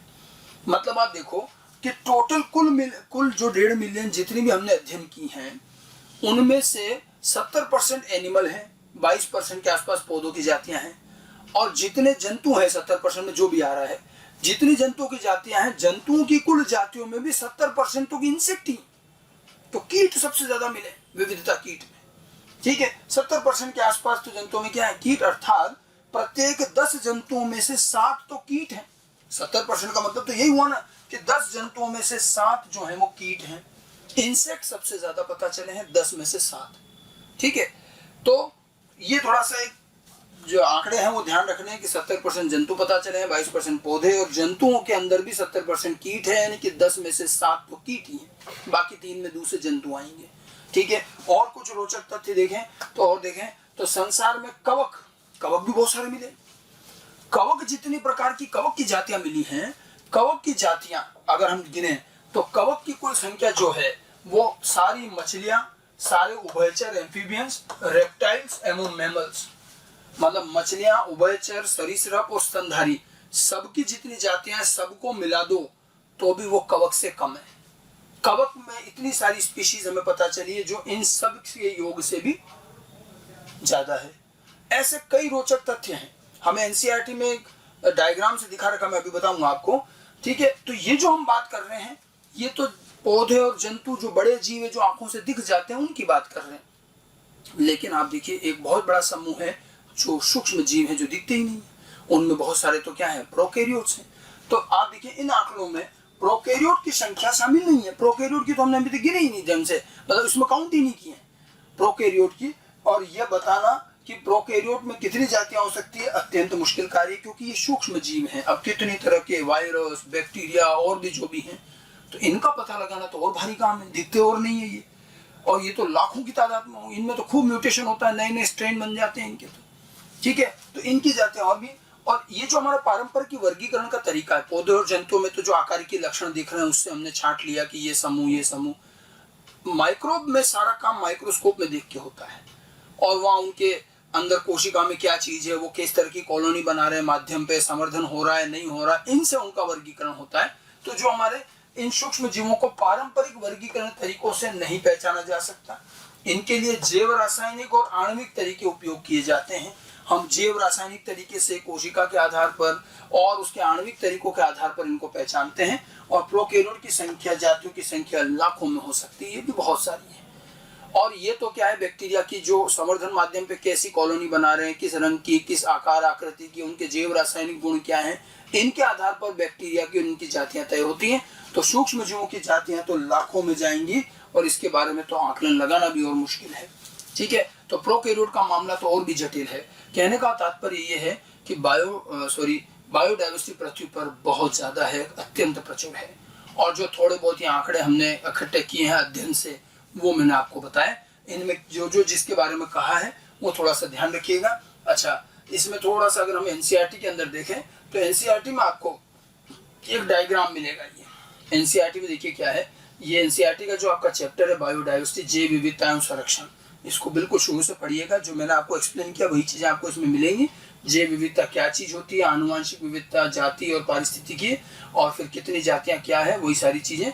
यहाँ पेज नंबर 286 पर आपको देखिए एक डायग्राम में ये चीज दिखाने की कोशिश की जाएगी। और ये डायग्राम कई बार क्या ऑब्जेक्टिव में पूछ लिया जाता है। अब जैसे अकशेरुकियों का एक डायग्राम दिखा रखा है, अकशेरुकियों में सबसे ज्यादा कौन दिखा रखा है, कि कीट। देखो इतना सारा, इतना बड़ा हिस्सा तो कीट का ही, मैंने कहा 70%। और बाकी थोड़े से हिस्से के अंदर मोलस्क हैं, क्रस्टेशिया और अन्य प्राणी समूह, बहुत छोटा सा हिस्सा, ये पूरे कीट है सबसे बड़ा सा। कशेरुकियों में वर्टिब्रेट्स की बात करें तो वर्टिब्रेट के अंदर आप देखिए मछलियां बहुत ज्यादा है, मछलियों में काफी संख्या है। फिर पक्षी बहुत सारे हैं, फिर सरीसृप है, उसके बाद स्तनधारी उभयचर कम है। तो ये थोड़ा सा इनका आंकड़ा, ये थोड़ा क्या आपको डायग्राम आइडिया होना चाहिए। कभी कभी पूछ लिया जा सकता है कि ये हिस्सा कौन सा, ये कौन सा, ये कौन सा। ठीक है, इनके कोई प्रतिशत नहीं दिए हुए हैं तो अपना को भी नहीं ध्यान रखना है। ठीक है, ऐसे पौधों में आप देखिए तो पौधों में आप देखो कवक बहुत बड़ा हिस्सा है, कवक है, और फिर आवृत बीजी यानी कि एंजियोस्पर्म। कवक और एंजियोस्पर्म पौधों में सबसे बड़े दो समूह हैं। मतलब ये कवक का तो वही बता रहे थे ना कि जो स्तनधारी पक्षी सरीसृप, इन सबको मिला लो तो कवक जो है वो इनके बराबर आ रहा है। ठीक है, और ऐसे आवृत बीजी भी बहुत सारे हैं।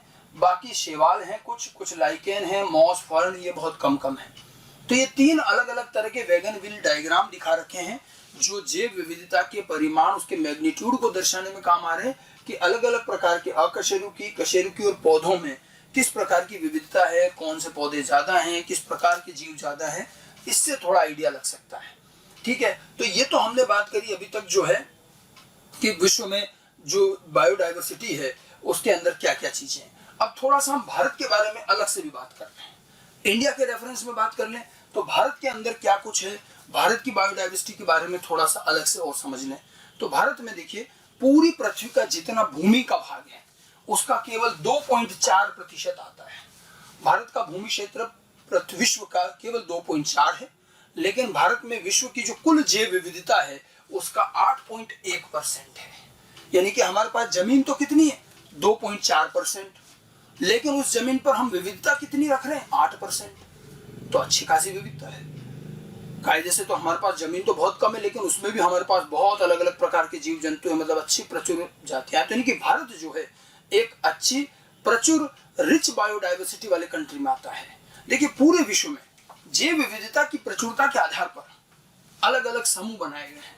कुछ मेगा डाइवर्सिटी कंट्री बनाई गई है जिसको कहते हैं महाविविध देश, जहां विविधता ज्यादा है। और ऐसे कुल 12 देश हैं, 12 मेगा डाइवर्सिटी कंट्री है, और भारत उन 12 में आता है, और वहां उसकी पोजीशन 8वीं है। ठीक है, तो ये 12 देश कौन कौन से हैं इतना जानने की जरूरत नहीं है, लेकिन भारत उन 12 में आता है, ये जरूर ध्यान रखिएगा। तो इसका मतलब भारत में जैव विविधता बहुत अच्छी है, और जो उच्च जैव विविधता वाले देश हैं उन्हीं में भारत गिना जाता है। जो 12 देश है उसमें 8वें नंबर पर आता है। ठीक है, तो इसी कारण से भारत के 12 महाविविध मेगा डाइवर्सिटी देशों में भारत भी एक है, और भारत की जो रैंक है वो कौन सी है 8th पोजीशन है। ठीक है, तो यानी कि डाइवर्सिटी भारत में बहुत अच्छी है, विविधता बहुत अच्छी है। ठीक है, अब भारत में थोड़ी और संख्या, थोड़े और इसके रोचक पहलू देखिए क्या क्या पता चले हैं। भारत में लगभग 45,000 पादप की जातियां पता चली हैं। अभी तक इंडिया में करीब हम 45,000 पौधों की जातियां ज्ञात कर चुके हैं और इससे करीब करीब 2 गुना से ज्यादा जंतुओं की जातियां पता चली है। इससे करीब 2 गुना से अधिक जंतु जातियों को पहचाना जा चुका है। ठीक है, और अभी कई सारी जातियों की खोज तो अभी भी बाकी है। जब पूरे विश्व में बाकी है तो हमारे यहाँ भी बाकी है। ठीक है, 45,000 के आसपास पौधे पहचान चुके हैं और इससे डबल से ज्यादा 90,000 से ज्यादा एक तरह से जंतु पहचाने जा चुके हैं और अभी कई सारे काम बाकी भी है। ठीक है, रॉबर्ट मे का अगर आकलन देखें हम, तो हमने अभी पूरे विश्व की सुंदर में देखें कि रॉबर्ट मे कहते हैं कि सिर्फ 7 मिलियन के आसपास है और हम 1.5 मिलियन बता पाए। तो रॉबर्ट मे के आकलन के अनुसार विश्व में अभी तक हम 22% जातियों की तो खोज कर पाए। 7 मिलियन है और 1.5 मिलियन पता चला है, परसेंटेज निकाल लो तो करीब रॉबर्ट मे के अनुसार हम अभी कुल जैव विविधता का 22% ही अध्ययन कर पाए। अगर हम कुल जैव विविधता का 22% अध्ययन कर पाए और करीब यही आंकड़ा हम भारत पर अप्लाई करें तो भारत में हमने जितनी चीजें पता करी है वो लगभग 22% के आसपास ही, तो नहीं कि बहुत सारा भी बाकी है। तो इस आकलन को अगर भारत पर लगाते हैं, इस अनुपात से भारत की विविधता का आकलन करें तो भारत में करीब अभी भी 1 लाख से अधिक पौधे और 3 लाख से अधिक जंतुओं की जातियों की खोज और वर्णन करना बाकी है। समझे कैसे करा? रॉबर्ट मे का कहना है कि अभी तक हम 22% अध्ययन कर पाए और अगर यही हम भारत पर लागू करें कि हम भारत में भी 22% ही अध्ययन कर पाए तो इसका मतलब भारत में अभी भी पौधों की करीब 1 लाख जातियां और जंतुओं की करीब 3 लाख जातियां अध्ययन करनी बाकी है। ये आंकड़े ध्यान रखना, एनसीईआरटी के आंकड़े हैं, हम सीधे सीधे आपको इसलिए बता रहे हैं। इसमें कुछ भी समझने वाला नहीं, याद रखने वाली चीजें हैं। तो ये तो भारत के संदर्भ में कुछ जैव विविधता के कुछ अच्छे और आंकड़े और पहलू दिए हुए हैं। ठीक है, भारत के अंदर आप देखिए, भारत में भी अब देखिए, मैंने आपको अभी बताया था भारत के अंदर जो है इकोसिस्टम डाइवर्सिटी बड़ी अच्छी है और भारत में रेगिस्तान से लेकर हर प्रकार के इकोसिस्टम पाए जाते हैं। तो पूरे भारत को 10 भौगोलिक क्षेत्रों में बांटा गया है जैव विविधता के आधार पर। ठीक है, भारत को 10 जैव भौगोलिक क्षेत्रों में बांटा गया है, 10 क्षेत्र बांटे गए हैं। ठीक है, उनमें सबसे बड़ा क्षेत्र जो हमारा दक्षिण का हिस्सा आता है, सबसे बड़ा क्षेत्र दक्षिण प्रायद्वीप डेक्कन पेनिनसुला कहते हैं, जो 42% भूभाग कवर करता है। ठीक है, भारत के अंदर 10 बायोजियोग्राफिकल रीजन है, जैव भौगोलिक क्षेत्र। अगर आप 10 के नाम जानना चाहेंगे तो मैं अंत में बता दूंगा। ठीक है, बाकी जो सबसे बड़ा क्षेत्र है वो दक्षिण प्रायद्वीप है, जो हमारा दक्षिण का हिस्सा है। पूरे भारत का करीब 42% हिस्सा जो है वो इसमें आता है, सबसे बड़ा ये है। ठीक है, और जैव विविधता की बात करें तो जैव विविधता सर्वाधिक मिलती है पश्चिमी घाट पर, वेस्टर्न घाट कहते हैं, जो कि भूभाग तो 4% ही 4% भूभाग है इसका, लेकिन जैव विविधता, भारत की जैव विविधता सबसे ज्यादा भारत में जैव विविधता मिलती है पश्चिम घाट पर। और दूसरे नंबर पर आता है नॉर्थ ईस्ट हिमालय, उत्तर पूर्वी हिमालय, जो कि कुल भूभाग का 5%, 5.2%। ठीक है, मतलब ये तो बहुत कम भूभाग है, 4% भूभाग, लेकिन जैव विविधता यहाँ सबसे ज्यादा। उसके बाद दूसरे नंबर पर उत्तर पूर्वी हिमालय है, जो 5.2% भूभाग है, लेकिन दूसरे नंबर पर, मतलब जो मैंने आपको शुरू में कहा कि क्षेत्रफल और विविधता का कोई सीधा संबंध नहीं है। वैसे हाँ, ये जरूर है, कई ऐसे बड़े बड़े क्षेत्र हैं जहाँ थोड़ी विविधता कम है, कई छोटे क्षेत्र हैं लेकिन विविधता बहुत प्रचुर है। तो विविधता का जो वितरण है वो बड़ा असमान है। ठीक है, तो भारत के अंदर 10 जैव भौगोलिक क्षेत्र हैं। सबसे ज्यादा जैव विविधता कहाँ मिलती है? वेस्टर्न घाट पर, पश्चिमी घाट पर। उसके बाद उत्तर पूर्वी हिमालय, जो आपका सिक्किम असम वाला जो पूरा उत्तर पूर्वी हिमालय है, जो वो वाला हिमालयन बेल्ट। ठीक है, सबसे बड़ा भूभाग कौन सा है? तो 42% भूभाग है दक्षिण प्रायद्वीप डेक्कन पेनिनसुला का। ठीक है, ये कुछ जैव भौगोलिक भाग और उनकी जैव विविधता के बारे में कुछ बातें थी। ठीक है, इन भूभागों में पौधों और जंतुओं की कई जातियां पाई जाती हैं। अच्छा, एक और देखिए, भारत के अंदर जितनी जैव विविधता है, 10 भूभाग बना दिए अपन ने, इनमें सब में 10 में ही, और सबसे ज्यादा तो इन पश्चिमी घाट और उत्तर पूर्वी में कई ऐसी जातियां मिलती हैं जो भारत के अंदर ही मिलती है, विश्व में कहीं और नहीं मिलती। देखिए, कोई भी जाति अगर किसी एक क्षेत्र विशेष में पाई जाती है और किसी और जगह नहीं पाई जाती, उसको कहते हैं एंडेमिक जाति, एंडेमिक कहते हैं। तो ऐसी कई एंडेमिक जो केवल भारत में ही मिलती हैं, ऐसी कुछ एंडेमिक प्रजातियां पाई जाती है, अंतर्देशीय एंडेमिक कहते हैं इसको। ठीक है, जो केवल भारत में होती है विशेष रूप से। अब जैसे भारत में 33% पुष्पीय पौधे, अब ये सब आंकड़े अगेन फिर याद रखने वाले हैं, 33% पुष्पीय पौधे एंडेमिक है, मतलब जो सिर्फ भारत में मिलते हैं, किसी अन्य देश में नहीं मिलते हैं। और जंतुओं में जो ज्ञात वर्टिब्रेट्स हैं, जितने कशेरुकी हैं, ज्ञात वर्टिब्रेट्स में से 53% स्वच्छ जलीय मछलियां, 53% मछलियां, 60% एम्फीबियंस, 36% सरीसृप और 10% मैमल जो हैं वो एंडेमिक जातियां हैं मतलब ये जातियां सिर्फ भारत में मिलती हैं। यानी कि भारत के अंदर जितनी हमने पौधे और जंतुओं की जातियां ज्ञात की हैं, पौधों में जितनी जातियां ज्ञात की उसमें से 33% पुष्पीय पौधे केवल भारत में ही है, कहीं और नहीं मिलता। जंतुओं की जितनी जातियां, वर्टिब्रेट्स की जितनी जातियां हमने ज्ञात करी अब तक, उन कशेरुकी की कुल जातियों में से 53% मछलियां, 60% एम्फीबियन, 36% रेप्टाइल और 10% मैमल जो है वो भारत के अंदर ही पाए जाते हैं, कहीं और नहीं मिलते हैं। भारत के एंडेमिक जातियां हैं। ये भारत की जैव विविधता बताने का प्रयास है, ठीक है। और ये ज्यादातर पश्चिमी घाट, उत्तर पूर्वी हिमालय, अंडमान निकोबार ऐसी जगहों पर मिलती है सबसे ज्यादा। ये जो 2-3 क्षेत्र हैं, ठीक है, पश्चिमी घाट, उत्तर पूर्वी हिमालय, अंडमान निकोबार, इनमें ज्यादातर हमारी एंडेमिक जातियां मिलती हैं। तो भारत की ये कुल मिलाकर के अलग अलग प्रकार की जैव विविधता के बारे में थोड़ा सा ध्यान रखेंगे, ठीक है। तो अभी तक देखिए मैंने आज आपको जो बताया जैव विविधता क्या है और वो कितने स्तरों पर अध्ययन होती है। जेनेटिक डाइवर्सिटी, स्पीशीज डाइवर्सिटी एवं इकोसिस्टम डाइवर्सिटी। उसके बाद फिर जैव विविधता के हमने कुछ परिमाण पढ़े, यानी कि कितने प्रकार की विविधता है, क्या है। तो इसके अंदर पहले तो हमने विश्व की बात करी, IUCN के अनुसार कितनी जातियां होनी चाहिए। फिर रॉबर्ट मे का हमने आकलन लिया और फिर जो भी जितना अध्ययन हुआ उनमें कौन से जीव कितने हैं, थोड़ा बहुत इनका हमने अंदाजा लगाया, ठीक है। और मैंने आपको NCERT के वो 3 डायग्राम भी बताया कि कितने कितने प्रकार के कौन कौन से जीव हैं। फिर हमने भारत की विविधता की थोड़ी सी बात करी कि कितना भारत का एरिया है, कितनी विविधता है और क्या क्या चीजें हैं। फिर उसके बाद में जैव भौगोलिक क्षेत्र और कुछ एंडेमिक जातियों की बात करी हमने, ठीक है। कुल मिलाकर हमारा आज का जो पूरा ये निष्कर्ष रहा, जो पूरा अध्ययन रहा, निष्कर्ष ये रहा कि पृथ्वी पर जातियां, जैव विविधता बहुत सारी हैं और ये एक अच्छे संतुलन और संतुलित पारिस्थितिकी तंत्र के लिए बड़ी जरूरी भी है। लेकिन साथ साथ में हम देख रहे हैं कि जिस प्रकार से जैव विविधता नष्ट हो रही है तो उसको बचाना भी उतना ही जरूरी है। अगर मैं निष्कर्ष की बात करूं, निष्कर्ष तो ये कहा जा सकता है कि पृथ्वी पर अत्यधिक जैव विविधता पाई जाती है, किंतु अभी तक हम बहुत थोड़ा ही ज्ञात कर पाए। विविधता बहुत सारी है लेकिन हम बहुत थोड़ा ये भी ज्ञात कर पाए। बहुत सारा काम अभी बाकी है एवं बहुत सारी जातियों की खोज और पहचान अभी बाकी है, जिसमें अत्यधिक समय और मानव श्रम लगेगा। इसमें टाइम भी लगेगा, मानव शक्ति भी लगेगी। बहुत सारी जातियां हैं, अभी तो हम बहुत थोड़ा ही पता कर पाए, ठीक है। और चिंताजनक बात यहाँ क्या है, ठीक है, हम पता तो कर ही रहे हैं, लेकिन चिंताजनक बात क्या है कि यहाँ पर कई जातियां विलुप्त होती जा रही हैं। तो हमारी चिंता ये कि पता चला हमने तो उसको पहचाना, जाना नहीं, उससे खोजा नहीं, उससे पहले तो विलुप्त हो गई। मतलब ये कहा जा रहा है कि जब तक आप सारी बायोडाइवर्सिटी का अध्ययन कर पाओगे तब तक तो जाने कितनी विलुप्ति हो जाएंगी आपको पता ही नहीं चले। विलुप्तता की दर बहुत ज्यादा हो गई है मानव की वजह से, मानव के क्रियाकलापों की वजह से। चिंताजनक बात यह है कि बहुत सी जातियां खोज करने से पहले ही विलुप्त हो रही हैं। इसके लिए NCERT ने एक बेहतरीन लाइन लिखी है, वो मैं आपको जरूर यहाँ कोट करूंगा। ये देखिए, ये NCERT की लाइन है कि प्रकृति का जैविक पुस्तकालय उसके संग्रहित पुस्तकों के शीर्षकों को सूचीबद्ध करने से पहले ही विनष्ट हो रहा है, जल रहा है। अंग्रेजी में इसको लिखा है कि नेचर की जो लाइब्रेरी है उसमें आग लगी हुई है, वो जल रहा है, किताबें जल रही हैं और हम अभी कहाँ बैठे हैं, हम उन किताबों की लिस्ट बना रहे हैं और वो भी केवल उनके शीर्षक की, किताबों के नाम का कैटलॉग करते हैं, इंडेक्स बनाते हैं।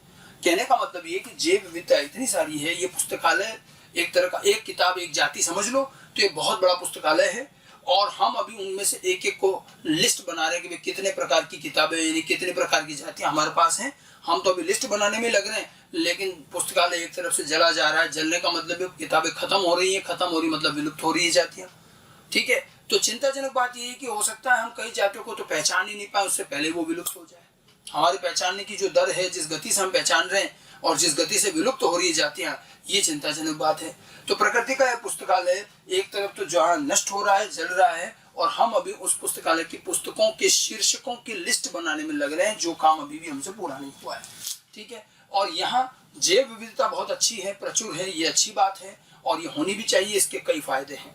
लेकिन साथ साथ चिंता की बात यह है कि जैव विविधता जिस गति से नष्ट हो रही है, जिस गति से विलुप्त हो रही है जातियां, ये चिंताजनक है और इन पर रोकथाम करना जरूरी है, ठीक है। जैव विविधता की कई और चीजें, किस प्रकार की जैव विविधता है, अध्ययन कैसे होता है और क्या इसमें लॉस कैसे हो रहा है और हम उसका संरक्षण कैसे करें, बाकी की चीजें चैप्टर के आगे के हिस्से में हम कंटिन्यू करेंगे। Thank you.